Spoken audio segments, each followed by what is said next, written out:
بەلای دکتۆر مەحموود الحەدیدی دەنگدەری میشیگن یەک مەسەلە لە هزریدا لە هەموو ئەوانی دیکە گرنگترە کاتێک لە هەڵبژاردننی مانگی یازدەدا دەنگ دەدات ئەوەش ڕێز لێگرتنە.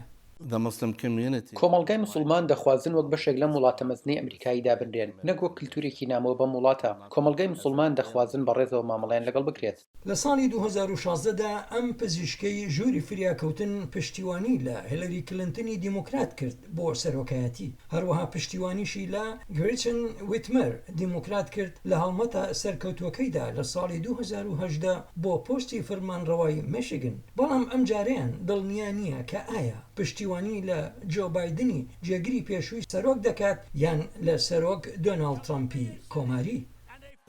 بەر لەوەی بڕیار بدەم دەخوازم هەندێک لە نیگەرانیەکانم چارەسەر بکرێن.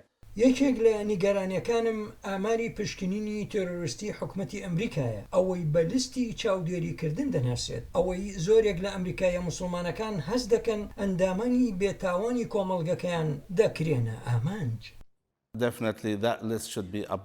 بە دڵنیایەوە دەبێت ئەو لیستە نۆژەن بکرێتەوە و ئەوانەشی بەهەڵە لەو لیستەدان دەبێت شکۆیان بۆ بگەڕدرێتەوە و ناوێن لە لیستەکەدا لا ببرێت. ئەو عەدالەتە. دکتۆر مەحموود الحەدیدی دەڵێت دەشوازم ببینم مسلمانێکی ئەمریکایی لە پۆستێکی باڵادا لە بەڕێوەبەرایەتی داهاتوودا دابنرێت. دەبێت شتێک بە خەڵک بڵێت کە هانیان بدات بچن دەنگ بدەن. تەنها لەبەرەوەی بایدن ترامپ نییە. ئەمە هۆکارێکی دروست نییە من بچم دەنگ بدەم. ئوسامە سیبلانی بڵاوکەرەوەی هەواڵی عەرەبە ئەمریکایەکان ئەوەی ماڵپەڕێک و ڕۆژنامەیەکی ناودارە لە لای کۆمەڵگەی گەورەی عەرەبی مسلمانی ئەمریکایی لە میشیگن. نزیکەی لە 50 بۆ 60 کۆمەڵگەکەمان لە هەڵمەتی جۆ بایدن خۆشحاڵ نین. ئەوان لە هەڵمەتی ترامپ بێزارن.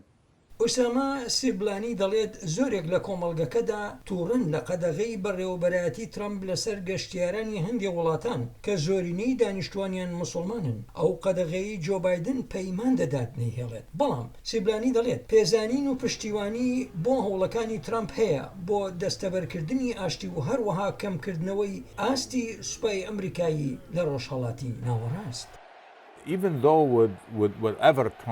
بە هەر جۆرێک ترامپ پێناسە دەکرێت ئێمە دەخوازین لەگەڵ بەڕێوەبەرایەتی ترامپ قسە بکەین. بڕۆم وایە هەندێ مەسەلە هەن ئەوانەی کە زۆر جێی بایەخی ئێمەن. سەرۆک ترامپ بەوەی کە زۆر حەزی لە جەنگ لە هەرێمەکەدا نییە ئەو بۆ ئێمە زۆر گرنگە. سەرۆک ترامپ پشتیوانی هەیە بەڵام زۆر نییە. دکتۆر عەبدولسەید زانای نەخۆشیەکان ئەوەی خۆی لە بەرامبەر ویتمەر پاڵاود بۆ بربژاری دیموکراتەکان بۆ فەرمانڕەوای میشیگن لە ساڵی 2018دا لە ئێستادا سەرۆکی کۆمیتەی ساوت پۆ بۆ کاری سیاسیە لە میشیگن.